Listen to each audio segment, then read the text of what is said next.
ये श्री जी की चुनरी है, ले लो।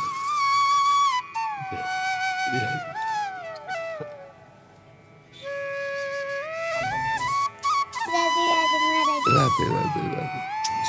छोटा सा गोपाष्टमी उत्सव है, अभी 29 तारीख का, कल का। अपना ब्रज में गौ माता का अस्पताल है। बहुत सुंदर, आपका आशीर्वाद। बहुत सुंदर। हॉस्पिटल है हमारे जी, जहाँ जो गौ माताओं का उपचार वगैरह। बहुत उत्तम बात है। धन की सो धन धन्य प्रथम गति जाकी। उत्तम धन की सार्थकता यही है कि जैसे जिन गौओं की सेवा नहीं होती या जो गौएं असमर्थ हैं, रोगी हैं, उनके दुख निवारण की ये बहुत बड़ी बात है। तो भाव से चलो, भगवान का यश गाओ और स्वयं नाम जप करो और धर्म से चलो। जीवन का यही लाभ है। और जितना परोपकार कर सको, अर्थ बढ़े, तो ऐसे ही परोपकार करना चाहिए। जैसे कर रहे हो ऐसे परोपकार करना चाहिए। बहुत सुंदर।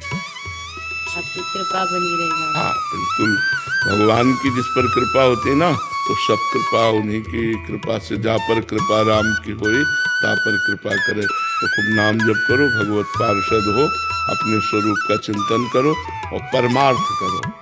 जितना आवे अपने पे कम खर्चा करके परमार्थ पे खर्चा करो। जीवन का लाभ।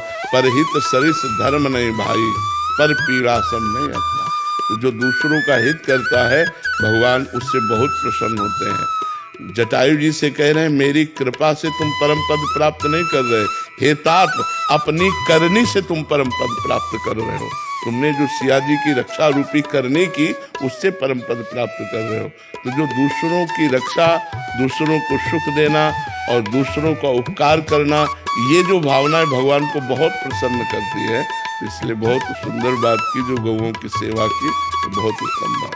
बाबा, कभी कभी एक भाव आता है कि ब्रज में जन्म दिया है, हमारा खाम्बी ब्रज में आता है गाँव। ये ठाकुर जी की सेवा है नाम जप की, लेकिन ब्रज में जन्म लेने के बाद भी ऐसी सेवा दी है कि ब्रजवास नहीं होता। हाँ देखो, अगर हम ब्रजेंद्र नंदन के आश्रित हैं, ब्रज किशोरी के चरणों का चिंतन करते हैं और हमें ये सेवा मिले कि हम जा जा करके समाज के सोए हुए लोगों को जगाकर नाम रूप लीला धाम में लगाएं, तो हमें इस बात की पश्चाताप नहीं होना चाहिए कि हमें धाम वास नहीं मिल रहा, ब्रज 84 कोष में वास नहीं मिल रहा। हम उनकी सेवा में ही तत्पर हैं। बहुत से हमारे सिद्ध महापुरुष बाहर जा जा करके लोगों को जागृत किया है। अगर संत, वैष्णव, भागवत प्रवक्ता, रासाचारी ये ना जाए ना, तो कोई वृंदावन को और प्रभु की तरफ जाने ही ना। बहुत से सोए हुए लोग हैं जिनको घसीट करके भागवताचार्य वृंदावन लाए, जिनको घसीट कर रासाचार्य वृंदावन लाए। रास आदि के द्वारा हम ही जो आए हैं ना, तो रास के द्वारा ही तो आए। अगर रास न देखी होती तो हमारे अंदर लोलुपता ही न बढ़ती, प्रिया प्रीतम की जो आसक्ति बढ़ी वो रास से ही बढ़ी। तो भागवत है, रास है, ये जा जा करके जो बाहर, अब जैसे रासाचार्य जन्मे ब्रज में और अधिक समय बाहरी व्यतीत होता है, यहाँ रास वहाँ रास, ऐसे भागवताचार्य का है, यहाँ भागवत वहाँ भागवत। तो हम भगवान का जस गा रहे हैं और भगवान के पार्षद हैं। हमारा चाहे जहाँ शरीर छूटे, हम धाम में ही जाएंगे, धाम से बिलग नहीं जाएंगे। ये दृढ़ विश्वास होना चाहिए। हम धामवासी नहीं हो पाए, लेकिन धाम उपासी तो हैं। तो धाम उपासी और धामवासी एक ही गति होती। जैसे हम वृंदावन महिमामृत का जब गान करते हैं, तो दोनों पक्ष रखते हैं, एक धामवास का और एक धाम आश्रय का, धाम उपासना का। यदि आप धाम उपासना और आश्रय लिए हो, तो आप अमेरिका में रहो, तो भी आपको जब शरीर छूटेगा तो आप वृंदावन ही आओगे।